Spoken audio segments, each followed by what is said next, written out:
Okay. So I am here with Norcross's very own Ty James, wide receiver from Mercer. He did transfer from Georgia to Mercer. Best decision of his life? Who really knows? Has it? Has that decision paid off, would you say? 100% for sure. I mean, went from not playing to playing. So far, yeah. Yep. So what made you transfer from Georgia to Mercer? Right. Me transferring from Georgia was just kind of I felt like I had the talent to play, and I didn't really want to just sit back and be one of those guys who just kind of waits it out, still hoping for a chance, and then maybe I get it, maybe I don't. So I just I took the confidence I had in myself. I entered the portal. Mercer came along. They gave me a chance. I felt like they were the best fit for me. And I felt like I just got to go to Mercer and believe in what I can do, just showcase my own talents. So it wasn't really too hard of a decision. So you're a walk-on at Georgia. I forgot to say that, you guys. I apologize. Ty was a walk-on at Georgia. Mhm. What did you feel like you were being a walk-on at Mercer too?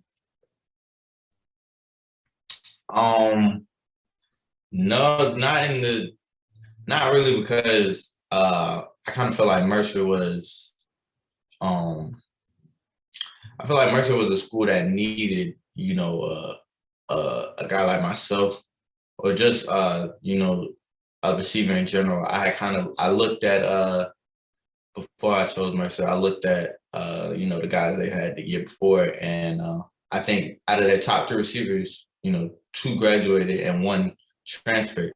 So I kind of felt like they were looking for a receiver. I was looking for a place that needs a receiver.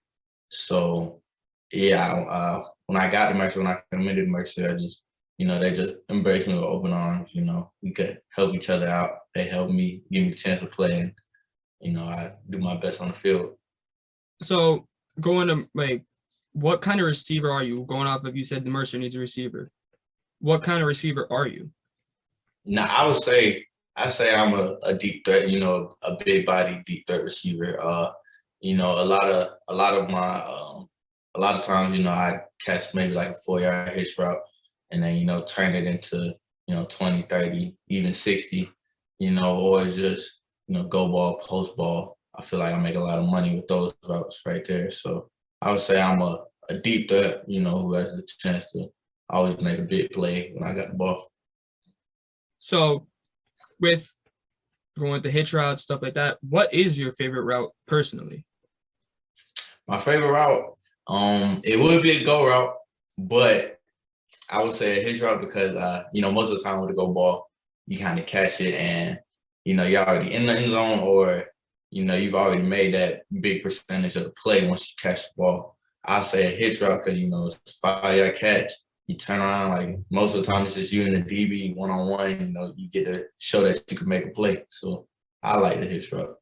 So with being a deep threat means you're a big body. You be mossing people a lot? I would say like my speed is underestimated. Like people kind of underestimate my speed. So like, if you look back at a lot of times this past season, most of the deep balls, I'm already in front of the DB, just because maybe they pressed, or, maybe they were kind of patient with my route because they didn't think I was had the speed that I had. So most of the time I'm already ahead of the DB, except I can think of a couple instances where, I went up and got it. Yeah. So you beat them off the line. Yeah, a lot of times I beat them off the line. That's a good thing. It comes a long way. Say that in the future too. You beat them off the line.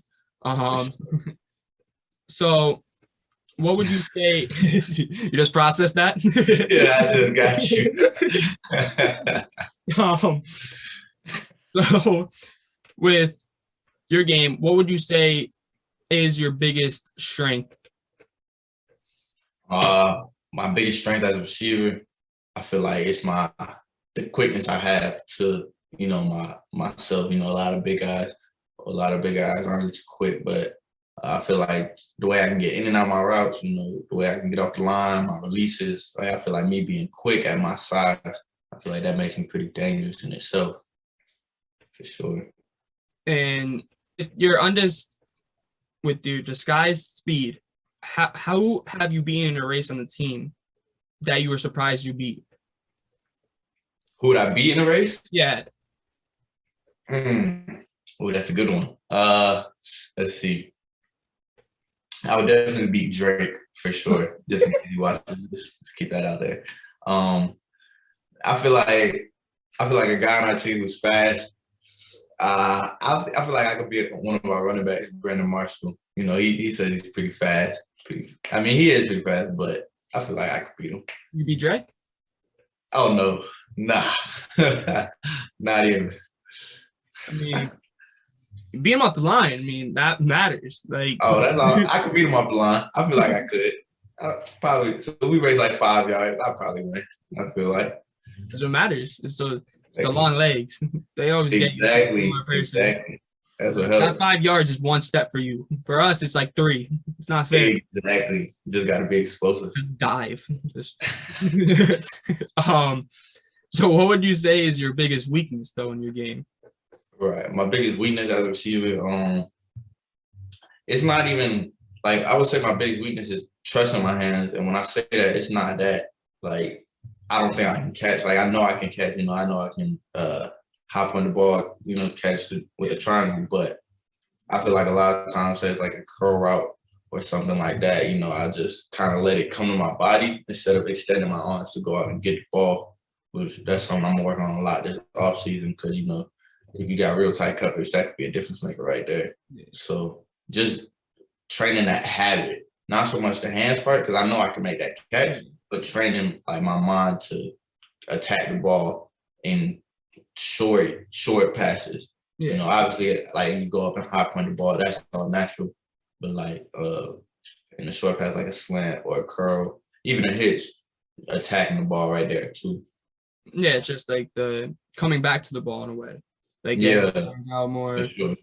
And that's just football is one of those sports I've noticed too. Like, do I do 500 reps? Say, I'm being exact. I'm being dramatic there, but like to get the rhythm down, because you get through the 500 reps, takes a big difference in the game. Maybe the smallest thing. I noticed that in football, especially in baseball too. Like with the swing, like it could be your shoulders dipping a little too far, like just a slight right. And like when you're doing come back to the ball, maybe you're not extending far enough, maybe you're extending too short, maybe stuff like that.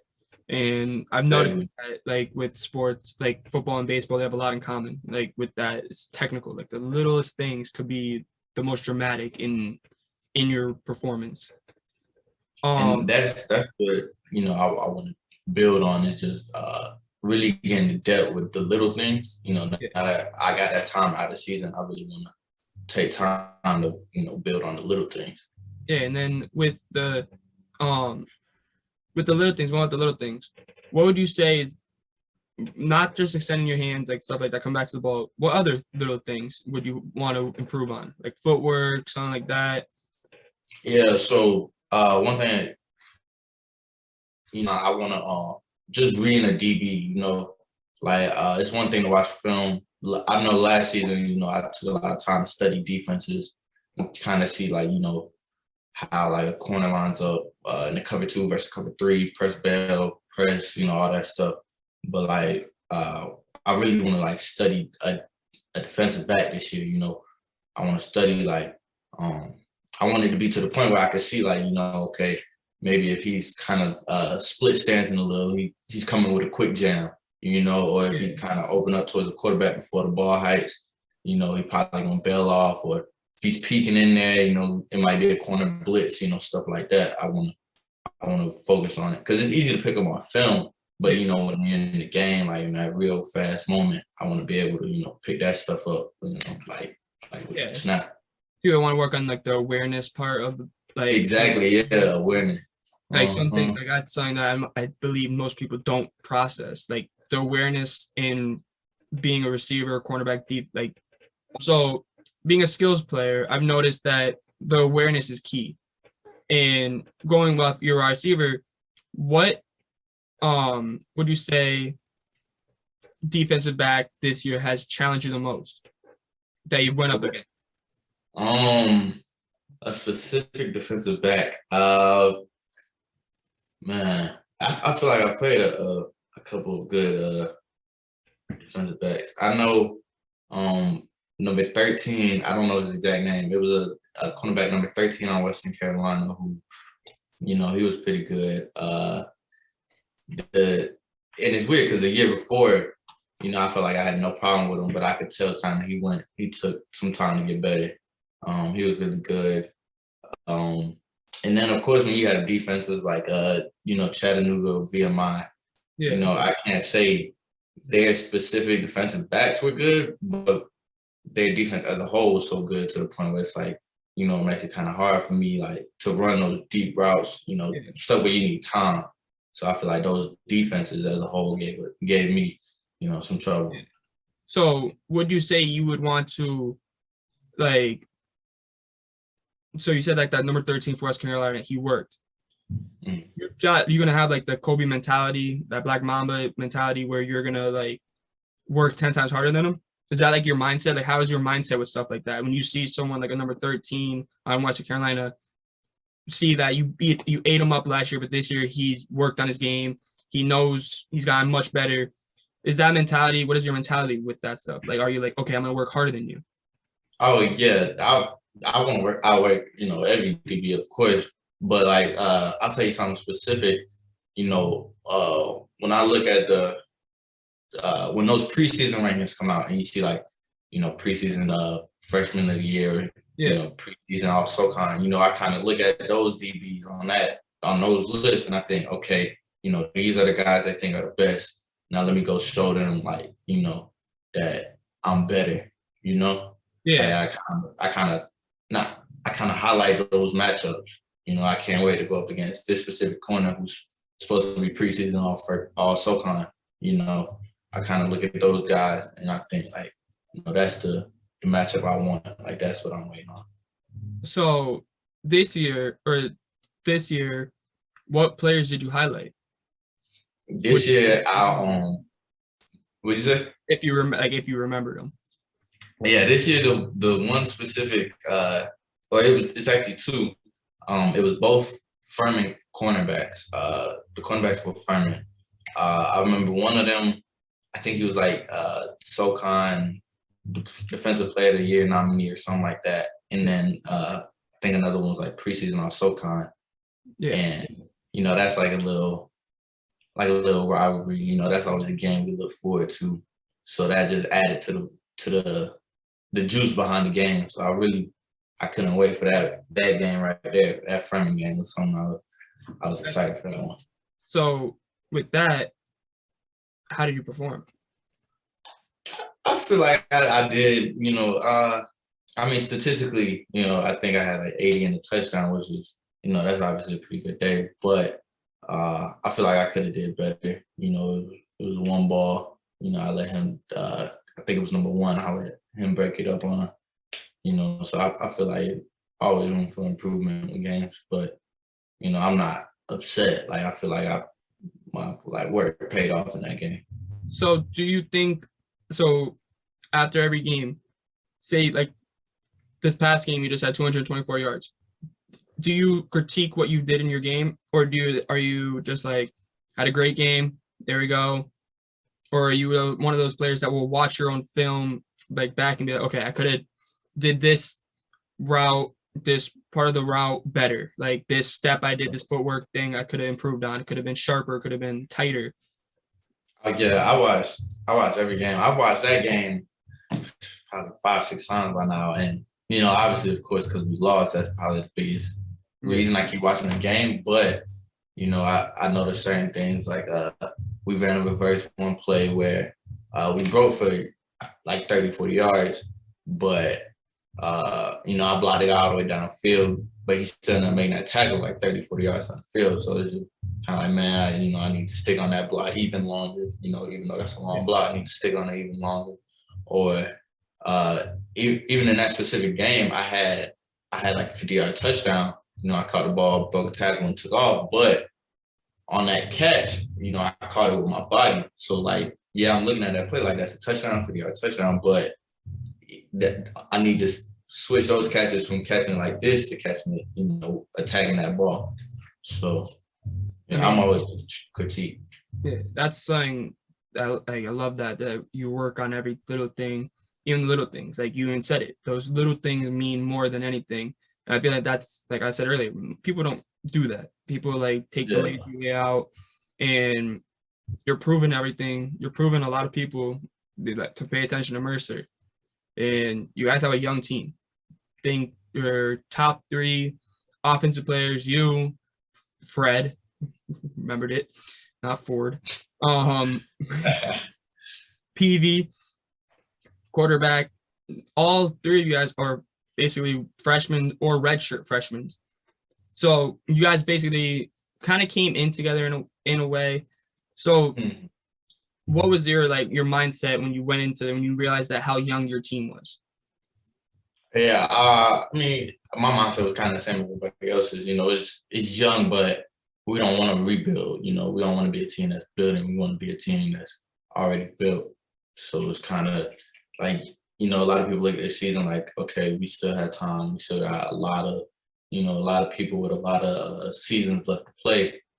But it's like, we don't look at that. We look at it now. Like they'll think, or like some people think, like, say we got 3 seasons left, and they're like, okay, you can build and win one in these 3 seasons. No, we want to win one each season. We want 3 in 3 seasons, Yeah. So it's like, yeah, we're young, but that doesn't really mean too much to us. We want to win now. Yeah, I like that more. That's win now mentality than win later. You can always improve too. So it's kind of funny because you brought up Mamba mentality and all that. And me and my dad, we just noticed this morning, actually, weird coincidence. If you look at it, and you talk about Mamba mentality, that's 8 catches for 224 yards. So right there, you got the 8 for Kobe, you got the 2 for his daughter, and then the 24 for Kobe again. That's crazy. That's awesome. I didn't think of that. Think about the 8-2. Wow, that's awesome.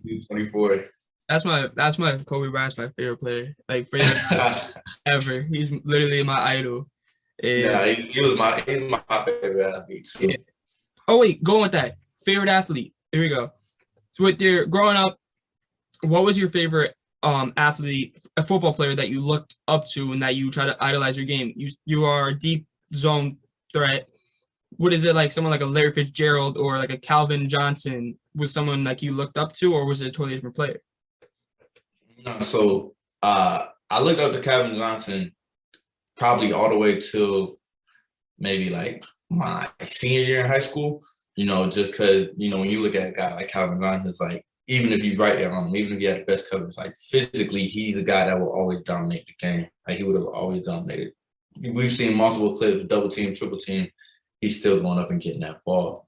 But lately it's shifted to a lot to Davante Adams. And the reason I say that is because, when I was telling you I'm big on the little things, he is too. Like he's very technical in his play style. His releases, his depth on routes, in and out of cuts, stuff like that. That's all stuff you can see him working on. So, he's not the fastest, he's not the biggest, he's not the tallest, but he's the most unguardable, if that's a word. I don't know. He's the most unguardable. Efficient. Exactly. He's the most efficient because, he takes those little things and he's just a technician on the field. So lately, that's why like him and Keenan Allen, them 2 guys, if you look at like my YouTube like history, you just see straight like Davante Adams breaks down film, Keenan Allen, best of Keenan Allen routes, like it's just stuff like that. I never really heard of someone say Davante and Keenan. I really haven't had someone say that. I like that. That's really different. I've heard Larry Fitzgerald. I've heard Julio. Oh yeah. I was thinking Julio at first. I was like, what if you looked up to Julio? But I was like, Calvin sounds like the deeper threat, stuff like that. But I like that. I like Davante because you're all right. He really does. I've heard like Pat McAfee. He interviews Aaron Rodgers every Tuesday. Literally, remember hearing Roger say multiple times, Devontae, literally every little thing, he Exactly. critiquing. And that's something that's big, and especially for NFL coaches. NFL coaches love that. If you're working first in the weight room, first in practice, to do it, to work out every little thing, everybody loves that. And now, getting to the fun question of the interview before we end it. What's your favorite uniform for Mercer? Not in a cocky way, but definitely that white jersey and orange pants. You know, that's what we wore last game. And I feel like that worked out pretty well. So same helmet, the white helmet. Oh, the white jersey. I know, but what helmet though? What helmet? Oh, white helmet for sure. Right. Yeah, it's sure. Okay. You like the white and orange. If you're gonna make a custom Mercer uniform, you can do any design, any color, or your team colors and stuff like that. What would you do, and what would the design be? Oh my God, it is this simple, and I've been lobbying it so hard. Like I keep trying to get it. I don't think it's gonna happen, but I keep trying. Black jersey, black pants. The numbers would be orange but it'd be like I gotta think of a color for the outline. I haven't got it yet. Maybe like a gray, or maybe like a different shade of orange. Not sure yet. And then the pants, they'll be black with a orange M on it. And then I gotta think of something for the side, like something kind of going down the thigh, on the side of the thigh. I got you right now. A bear claw. The claws. See, and that perfect uniform right there. Yep, I've been telling every person I interview that has a bear as their thing. I'm like, okay, what every bear team should do, have the bear claws like on up here on the shoulders, like especially with that black and orange would look beautiful. If you have all black uniform and a bear claw here, like the claw marks, like that would look awesome. Like in the orange, like it's bleeding through, and you have like a little. I'm trying to get it. If you get like a little drop, like having the orange like kind of seeping through it a little bit, people are like it's graphic. They'll be like, no, it's not. You bleed orange. You bleed a Mercer. It's like. If we can get all black uniform, we'll go undefeated in them. Oh, Mercer football. You heard that. Yes. Big receiver, Ty Jones said it. Do it. Do it. Do it. Okay. Just do it. You'd see, you don't have to have the bear claws in. Okay. That's just my preference. I think it's pretty dope. Probably the fans will too. But if I'm with it. Do it. It's in the budget. Which you will, especially without the performance you had this year, you're going to get the budget, okay? So do it. You don't need to upgrade the weight room. Don't need to upgrade the turf. No. Black jerseys matter. Get them. Exactly. Please. I know you're not going to see this, but it's something.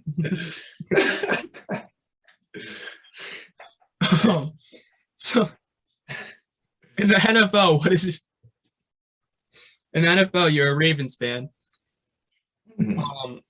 What is your favorite jersey? The Ravens?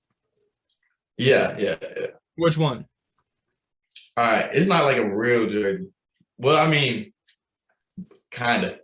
I make it on Madden, so my favorite jersey that they probably wear a lot would be like the purple jersey and the black bottoms. But on Madden, I like the all purple. I really like that. Rush ones, the color rush.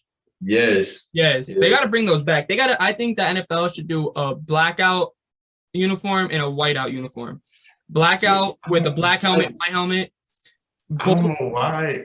There's so much room for creativity with uniforms. I don't know why. And then you got MLB. They're like, we did blackout uniforms, white uniforms. I'm like, no, you just suck, okay? MLB, suck at the jerseys, okay? Those were ugly. Like, you have so many opportunities, MLB, to do so much better, and you pulled it back. NFL, do not fumble it. Like, all black jerseys. I was just in my head, like, thinking about, like, the Vikings helmet with the blackout. Like, imagine that horn. Like, it's not even that hard. Like, they can make it. And then you got the Lightning. Oh, the Chargers. That it's baby blue. And then, like, the Falcons are red and black. Like, it's so many good combinations you could probably make with red and black. Like, I mean, I like that they went different with that gradient. I like it, but they just didn't do it right. Yeah. Like, it looks, I'm like looking at it, I'm like, It's cool. I like the creativity. We need that in NFL. We got to get that. NFL doesn't stand for not for fun league. We got to get that changed out. Gotta change it. Like, you can't point no more. We learned that. That's but true. does uniforms no, that's not it. Like, I like them. I like that you went different, but they're not it. I like the differentness, but it's not The effort was there. effort for effort. Oh, thank you, Ty James, for doing this. This was really fun. You guys make sure tune in next year to Mercer football games. You're gonna have Ty James just eating it up. And also shout out to Dre Johnson. He helped me set this interview up. My dog. Thank him a lot. Probably can beat him off the line inside. But thank you, Dre. Make sure the guys go watch that interview after you watch this interview. And I'll leave at the end of the screen or whatever the hell it is. I'll have the video up there. So go check that out because that was a fun interview too. Hit that like button, hit that subscribe button, join the KBM Sports Talk family. And until next time, see ya.